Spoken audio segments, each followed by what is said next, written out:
All right, today my guest is Jodi, and Jodi, I'm so grateful to have you here. You are a fractional COO, you are in my world, and I love having you in my world. You're part of my community, you're someone I learn from and learn with, and I know you help many others in our community learn too. You're so generous with sharing, and now you get to share on our podcast. I can't wait for people to learn from you. So welcome, Jodi. Thanks, Jen. I'm so excited to be here and always enjoy working with you. So thanks for inviting me. Yeah. Well, let's get to know you a little bit better first. So we have some fun questions to kick us off.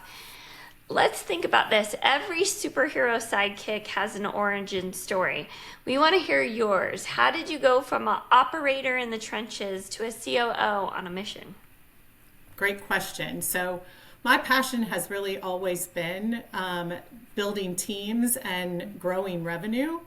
And I have always enjoyed being that right hand of the entrepreneur. And have really developed a track record of driving growth as well as opportunities and exits for the owners that I work with. And the bulk of my career has really been doing that within organizations. So much so that growth and working within those organizations led to 9 mergers and acquisitions. Woo. Yes, a lot. That's quite a record. And honestly, I didn't want to go through a 10th. So in 2024, I really made the conscious decision to reignite my business strategic growth advisors. And really, my goal is to work with 3 to 5 clients and with them as they grow, evolve, and maybe exit or don't need me anymore, then that gives me the opportunity to do the same and really bring in another client without having to find myself in a job search looking for or going through acquisition number 10.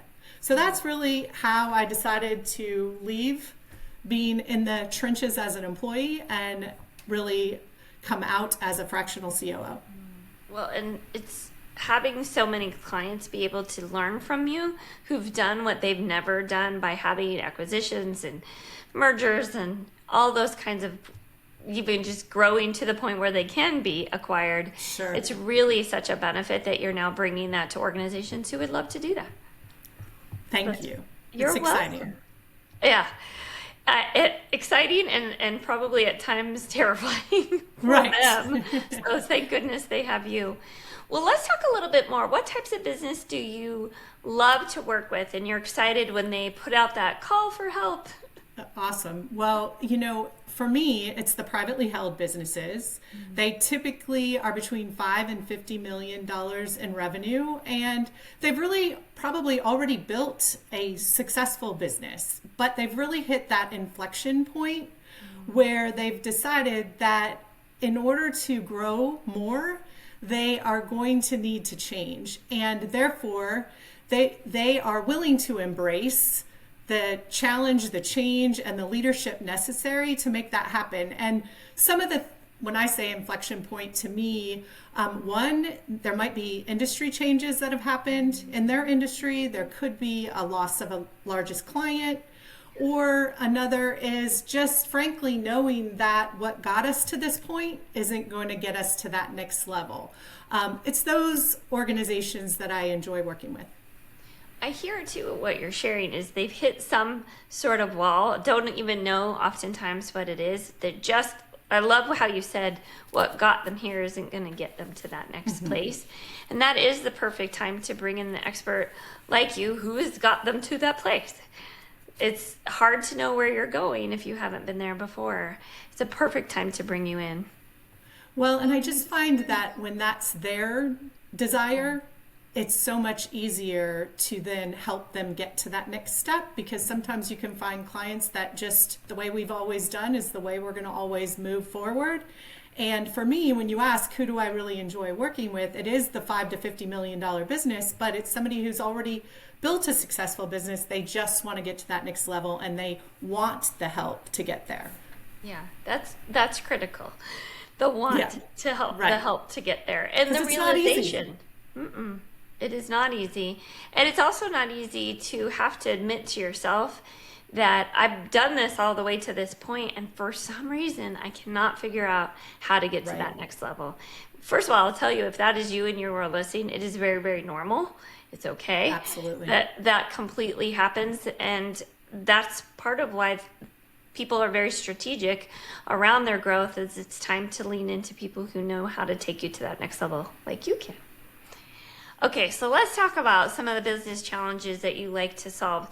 What's one thing that business owners do all the time that makes you want to put on your cape and shout, please stop doing this. It's killing your business. I love that question. And I think you may identify with it. It's when you're working with founders, owners, visionaries, it's shiny object syndrome, right? I mean, let's go over here. Let's go over here. They're awesome at creating new ideas. And I think one of the things that I do as I find that is, how do I listen, do a good job of asking questions, and then really helping them answer the question, is it worth changing the priority of what the team is executing right now? And so from my perspective, you don't want to stifle the ideas, because that's what's gotten them to that point. I think the other thing that you try and do at the same time is keep the organization focused on executing the plan around the current vision. And I think the other thing that I've realized, the more organizations I've worked in the small to mid-size, that founder doesn't really even understand the impact that just sharing an idea or saying certain phrases or words openly in the organization, the impact that can have, right? On what was moving forward now stalls a little bit or causes some water cooler talk. And so those are the things that I enjoy about working with the visionary, and also try and manage to allow them to have those ideas, but at the same time, let's make sure we're deciding, we change priorities or put it on the list for the future.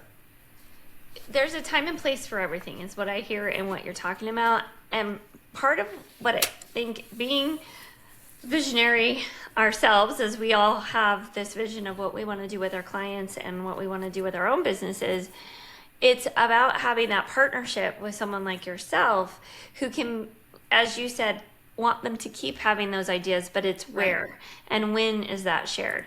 Knowing that you're a place to take those ideas, like they birthed this little baby and they want it to be well taken care of, and know that you will take good care of them. And if it's the right idea to bring out, you'll bring them to the team. And if it's not the right idea, you'll put it in a nice, warm, cozy place so we can revisit if it's ever the right time. Right.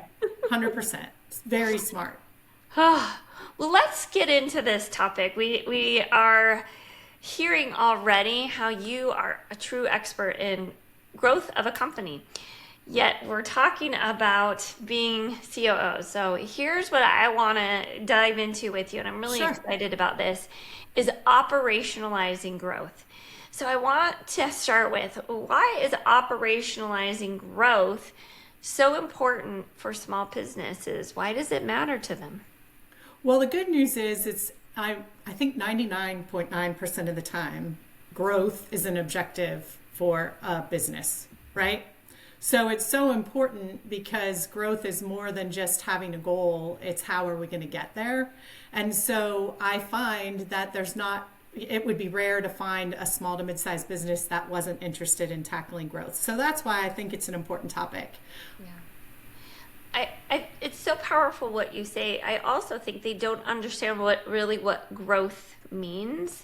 It's so often talked about if you're going to a CEO community like Vistage or EO or those kinds of things. They talk about, what's your revenue number? What are you growing to? And yet there's a whole large difference between not hitting a number and how do you hit that number. You said it so well. It's about the how, and that's where the operationalization of this idea of what to get to is so critical. So let's talk about when they don't actually operationalize growth. What does it really look like when that's missing and not in place? That's a great question. And I almost would say there's some activities or symptoms that I would look for in the organization. One that I see often is owners or teams jumping from opportunity to opportunity, activity to activity. It could also be that we are throwing stuff against the wall to see what sticks, right? It may also be that we say yes to doing everything. And when we do that, it puts a strain on our organization. And it's supposed to be an exception to have a one-off. But if you see that your one-off solutions are becoming the norm, then that likely is another example that we haven't operationalized a growth plan. And last but not least is the organization and probably feels like our priorities are shifting every minute, every day, because we don't necessarily have that strategy behind how we're going to hit that growth. So to me, those are some of the activities or symptoms that I could look at within my business and say, oh, maybe while we have a growth plan, maybe we haven't operationalized it or communicated it enough throughout the organization to understand it. Because otherwise those things shouldn't be happening at the frequency they probably are. You bring up such a good point too. I want to dig into a little piece. You didn't directly say it, but you sure were alluding to it. What has the impact been on the team when you see there's a growth idea, but not really a well thought out plan, not prioritized? How does that impact the team members and the teams working together? I think often it can be a matter of impacting morale, because just when I think I get it, oh, this is what we do, and this is how I'm going to do my job better to contribute to the success of this customer, all of a sudden it changes, and then I need to adjust and change without necessarily getting that direction. And so that can be exhausting. If it happens too frequently, it can really impact morale, and not knowing what the left hand and the right hand are doing. People want to be successful, but they need to know what success looks like. And so that can be challenging if I don't know and understand the plan and it's constantly changing. Yeah, it's really love that you talk about the morale, and it can be a very challenging culture for high performing A player team members. A lot of them don't want to come into an environment that is constantly changing, that they want the freedom to be expressing their unique talents. So it's not complete other side of it where it's so structured that they don't have the ability to bring their unique talents to it. But if it's so unstructured, they cannot bring their unique talents. And like you said, it's exhausting. It's not clear. What I also feel and see underneath is they don't feel important. They don't feel valued. Because if you're working on something and then you putting your heart and soul into it and you're really doing what you think is great, and all of a sudden it's like, no, we're not doing that anymore. It undervalues your feeling of importance and that what I do matters. If that over time, if it's constantly happening, I think you're going to leave and you lose some of your best talent. It also makes it very hard to recruit top talent. You end up actually causing people to not give their best work, or some of the things that owners will also complain about, and I think this can be some of the symptoms too, is my people aren't giving my best, or they're not coming up with ideas. Well, how many ideas are you drowning them in? Is that part of it? Right. One of my favorite, mantras, if you will, is, people don't come to work to fail. I mean, most of us need to work. But we don't come to work to fail. But if I don't know what success is, or in this case, I don't know what the growth objective is and how to get there and the part I play in it in my role, then I might not be succeeding, but not because I don't want to succeed. It's because I don't understand how you want me to impact that. So for me, I try and keep that in mind and always think, are we doing a good job of articulating what success looks like in operationalizing growth, in hitting this target, and whatever it is that we're communicating to the team? Let's step back for a second, because I love that we're seeing these symptoms. But now if you see these symptoms, the answer we're implying is, okay, well, operationalize it. So let's step back. I'd love to hear how you can explain to our listeners, what does operationalizing growth really mean? What does that look like? Well, I think it includes a couple of things. From my perspective, one of the first things would be is, what is our growth plan, and have we articulated it, right? And oftentimes with that growth plan, it involves a strategy. And that strategy involves, who are we targeting? Who is our ideal client? It also involves, what is our value proposition that we're speaking to that client about? And then how are we communicating that value proposition across our organization so that everyone within the organization understands it and buys into it and knows the role they play in it, and then can execute on it. And then if I have the growth plan, I know who my target client is, I know the value we bring to them, and I've communicated it across the organization, there should be alignment, because I think that's the other thing you don't see when you're not operationalizing growth, is you don't see alignment with sales and marketing. You don't see alignment with sales, marketing, and operations. And you also often don't see alignment with leadership. So I could look at my leadership goals and maybe they're completely different than, or none of them contribute to our growth objective or plan. Then we're not operationalizing growth, right? Does that help, or does that answer the question? It does. It's really powerful, because there are different elements to it. It's not just a plan. It's who's doing the plan, how are they working together. One thing I want to dig into more is around this alignment, and I do see oftentimes this is one of the biggest challenges is, yes, absolutely, with the leadership, but what is marketing telling people? What are they actually saying we do? What is sales promising that we will execute on? And what is operations actually executing on? If those things don't align and we're not all rowing in the same direction, you are going to have internal conflict and external conflict. You're going to have people that are like, why did you promise that? We don't do that. Why aren't you executing on it? I promised this. Exactly. There's a lot of finger pointing. The other side, though, is that the client or the customer is experiencing something that's very disjointed. It's hard to want to keep trusting the company to grow. You're going to need your clients to retain and have some loyalty. You're also going to need them to speak well of you. So I love that you go into this alignment. I think it's so important for us to make sure and be intentional about it, because alignment doesn't happen by accident. What have you seen that works to help get everybody on the same page? That's a great question. If you're open to me sharing an example with a client, I would love I think to hear. that might be helpful. Yeah.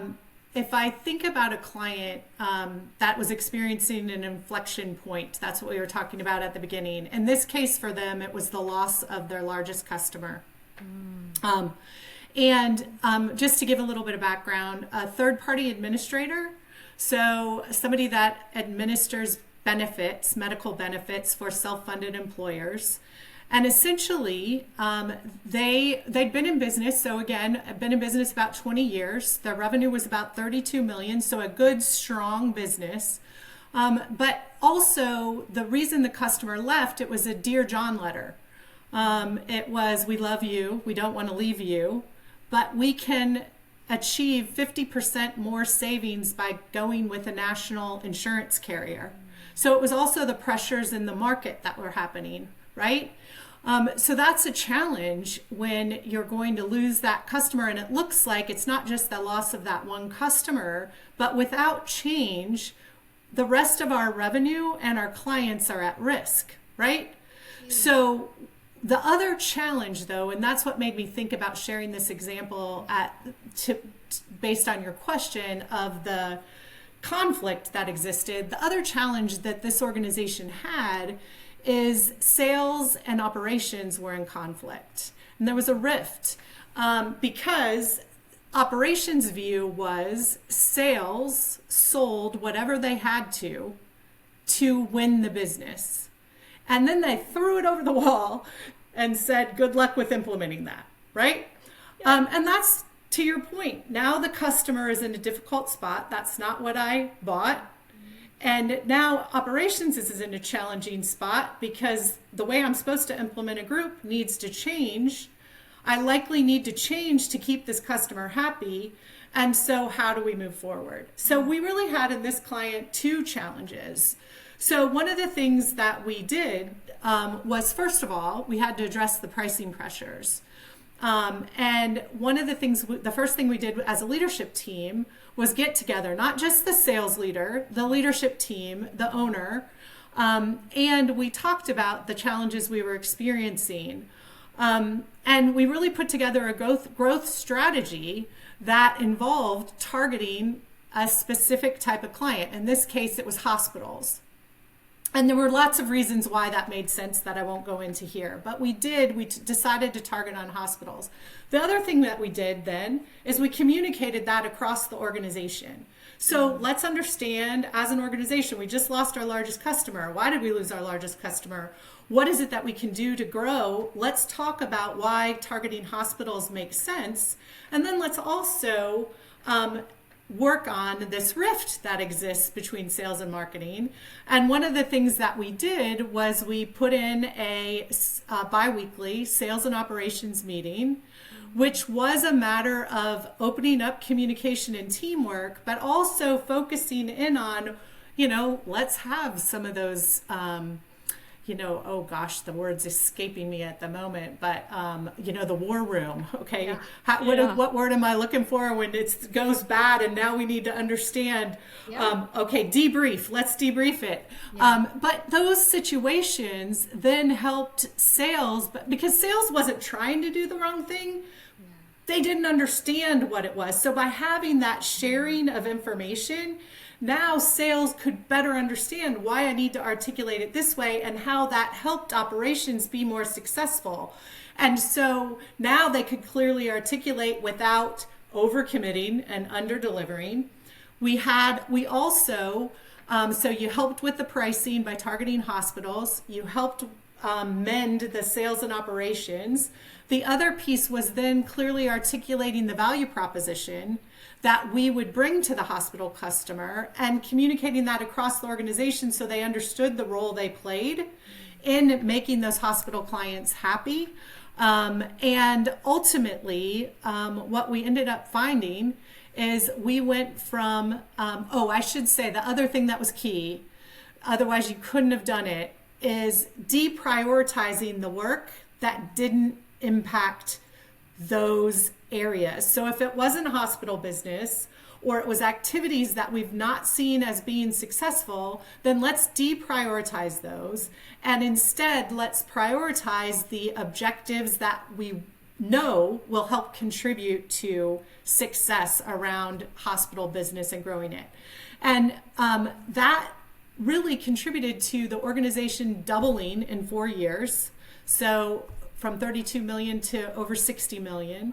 And the hospital business went from 12% to 43% in 4 years. And I think my greatest excitement, and this was one where I was an employee within an organization, but the thing that was exciting to me is because everyone who is a non-salesperson says I'm a non-salesperson. But in the elevator, I would have these non-salespeople telling me about opportunities that they thought we should call on, which was an exciting sign that we were operationalizing growth and people were getting engaged. And then the other thing we did on the sales floor when we had a new client is we'd bring the operations team up that helped us, and we would ring the bell. and we would talk about, oh, here's the new client that's coming on board. So funny, one of the times on the elevator down, one of the people on the third floor, which was operations, she's like, why don't we have a bell on our floor?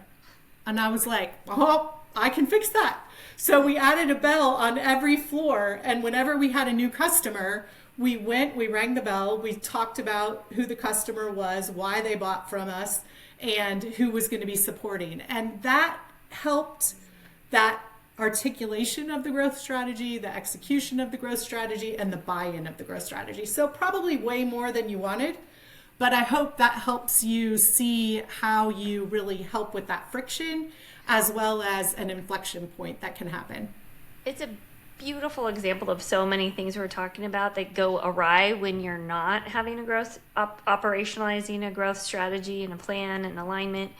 I loved how you walked us through. Thank you for all of that detail, because you can really hear in your own, if you're a listener in your own story and where you are struggling, you can really hear it's very intentional, and it's the small pieces that make a big impact. Mm-hmm. I love, for example, as simple as it is, you saying that getting sales and marketing into the same meeting and having them on the other side of it, now that they've created, what does this look like together? What are we selling together? What are we executing on together? And then on the other side, I love the celebration. Let's ring the bells together. It's incredible full circle moment of what operationalizing growth is. And I'm glad you said that it did increase that excitement, that morale, that teamwork, the collaboration. No wonder there was such incredible growth, and no wonder there was such retention, I'm sure, and more increased excitement from the client as well, because they knew you guys are going to all work together as one team.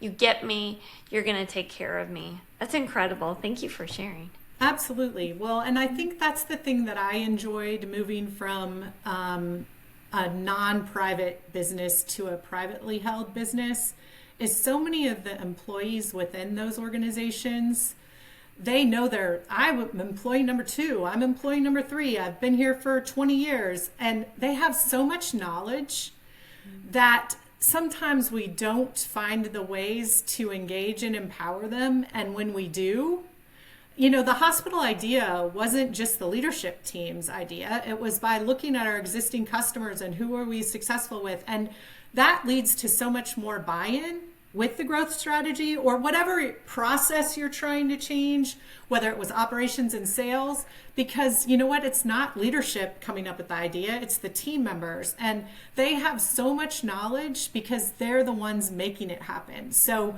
I just love to see that, because there's that skin in the game. And then they're so excited that you're listening and that you're actually taking action on their idea, which then only fuels the fire for them to want to support it more. So I think that's super exciting as well.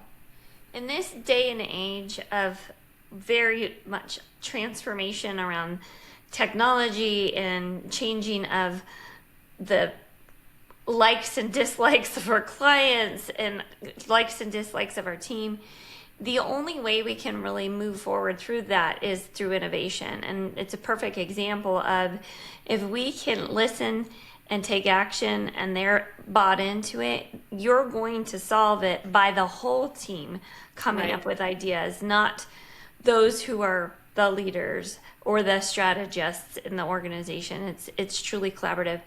I want to talk about, you can hear how great it is to actually operationalize and be clear on your plan and alignment. So why do so many businesses skip the operationalizing and just get to work on their growth? That's a great question. Well, I think it comes down to a couple things. It's not the fact that the owner isn't intelligent enough or ambitious enough to go tackle that, right? It's frankly that it's more exciting to work on sales than it is to put together an operational plan for growth, right? I mean, which would you rather do if you're the owner or visionary? You like to be engaged in the hunt. And when revenues, they trigger that. They're that opportunity. There's the urgency around. And if you don't work on it, there's the feeling of maybe getting left out, right? And at the same time, if we really are going to operationalize growth and we think of that example I gave, we're going to have to answer some tough questions. Which customers or prospects do we want to say no to? Right? Which ones are our ideal clients? And then which revenue streams do we want and which don't we want? And those can be difficult questions for the owner and for the leadership team. And then when opportunities come across, the more challenging thing, even if I've done those steps, is now to hold myself accountable to it, right? Oh, yeah. Am I willing to say, well, this isn't in the target market. This isn't that revenue stream we said yes to. So are we going to say no? Or are we going to go back to throwing it against the wall and see if it sticks? Right? And that leads to those challenges we talked about. Oh, yeah. And I think the other part of it is, it's kind of like all of us, right? We all have our favorite thing that we like to do, and we do it more often. It's easier for us to do it. So I, as the visionary, might find it more enjoyable to go work on opportunities than I do to sit down and actually develop a growth plan, articulate it, and then execute on it. Developing that strategy may not be as exciting as getting in the thrill of the hunt. And so therefore, we often do the thing that we enjoy more versus the thing that probably would help us get more success more quickly. So I think that's what it comes down to, especially for many of the owners of these small to mid-sized businesses that are already wearing so many hats. Mm-hmm. Such great points. I also see people will avoid, you're talking about the difficult questions. There's also the difficult conversations. I can't imagine that first sales and ops meeting was, oh, hey, this is so great. I'm so glad to see you. The right. tension and having to work through what it's going to take to get different people with different ideas, thinking we need to do it differently, all on the same page. So sometimes that's what gets people to avoid putting a plan in place, is because you can already think about, oh, I know what this person's going to say and how they're going to act and where they're going to push back and where we're going to get resistance. And a lot of times that causes people to stop as well. You put together such a clear plan of how to take what's the initial resistance and put in a way to have people actually work well together.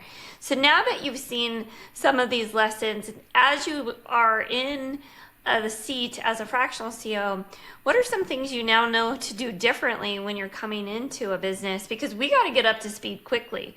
Yeah. We got to help them get back and get aligned quickly and operationalize quickly. You know, Jen, this might be too simplistic, so feel free to push me further, but I think there's two things that I look for, and it's almost when I'm talking to prospects. Number one, it goes back to that ideal client. Am I at a point where I know I need to change, and therefore I'm going to be willing to embrace it? Because it's not going to be easy. And like you said, they're difficult questions. And if I'm not willing to get more granular about which prospects I should be talking to, then I don't know that it's, you're going to have the success that you want. So number one is my appetite there for taking that feedback. And then number two is, and I believe strongly in this one as well, is the owner or the CEO, founder, do they believe or understand? They might not believe it yet, but are they open enough to know that this is an organizational challenge, not just a sales and marketing challenge?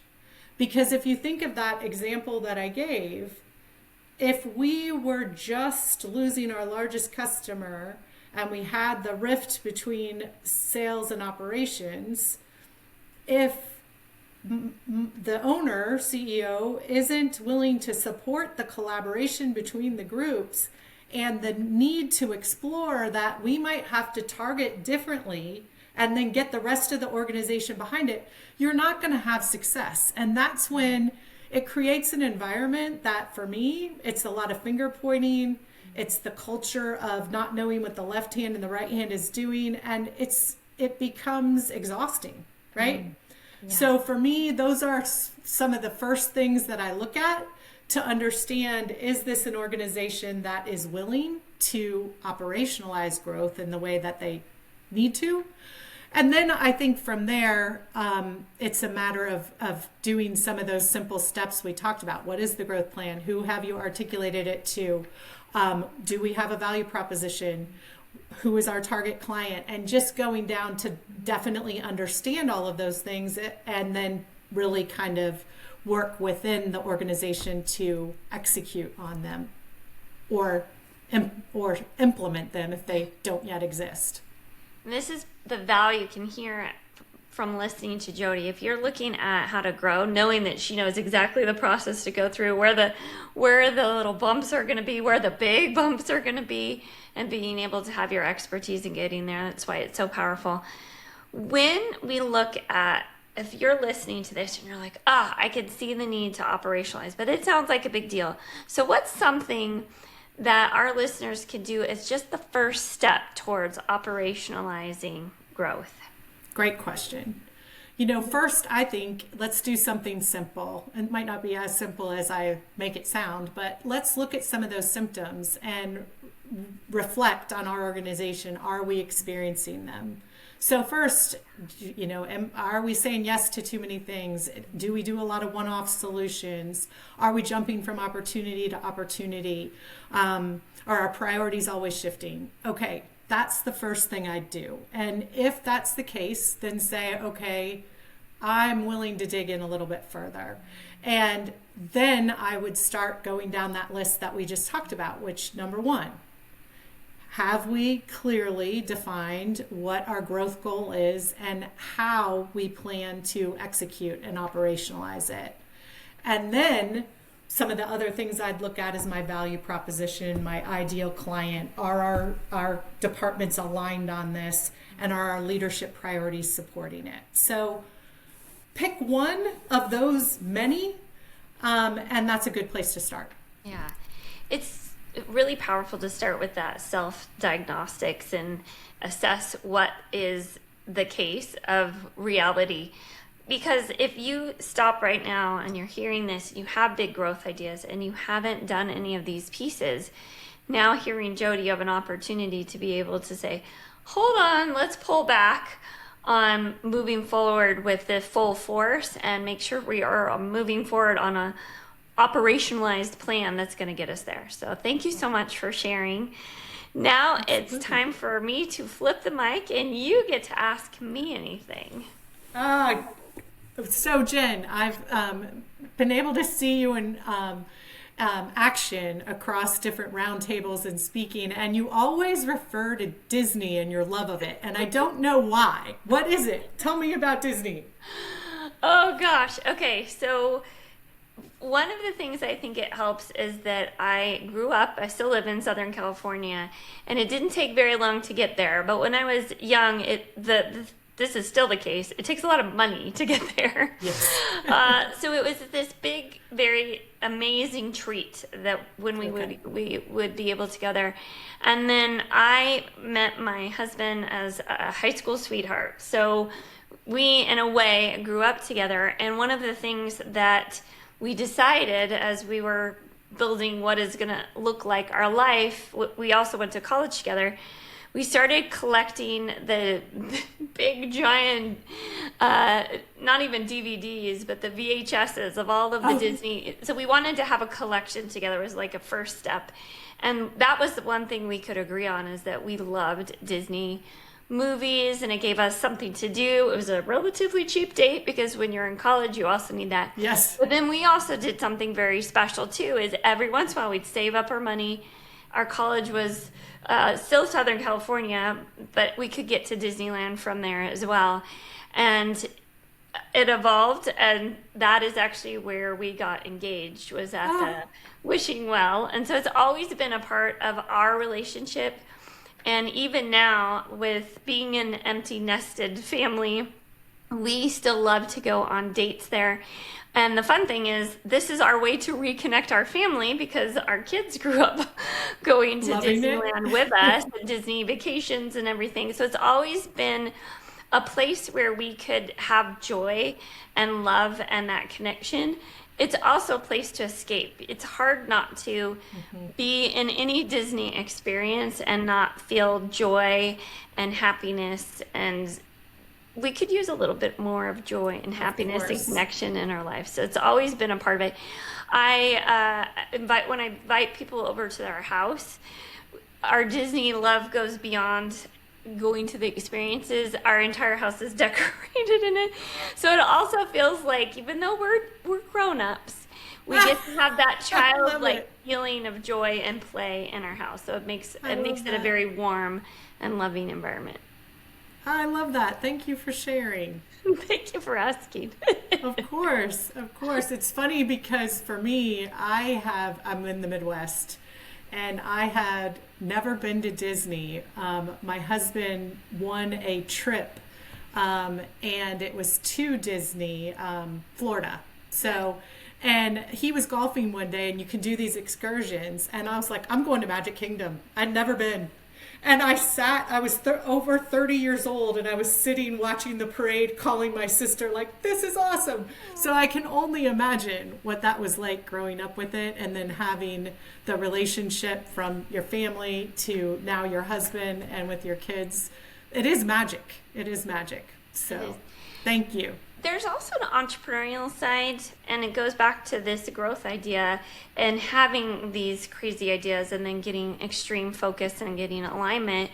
There is incredible lessons learned in Walt Disney's willingness to break the mold, be innovative, and work strategically with his brother Roy, who was that COO. He was the one operationalizing all these amazing ideas and growth, and still honoring that willingness to have an imagination, but taking the alignment and the team and the commitment to culture to make it happen. I find a lot of exciting entrepreneurial inspiration from the way that they have grown that company as well. That's amazing. I didn't know that about that story. I mean, you love that, especially when you can take your excitement and your joy, but then also tie it back to really what you're trying to do across all businesses in terms of that visionary and executor, if you will, or COO. Yeah, yeah. It's for us to cause what they want, those outcomes to happen. That's really our role, and it's so much fun. It's all about that. We love having that growth idea and making it happen. Yeah, That's very execute cool. the vision. Love it.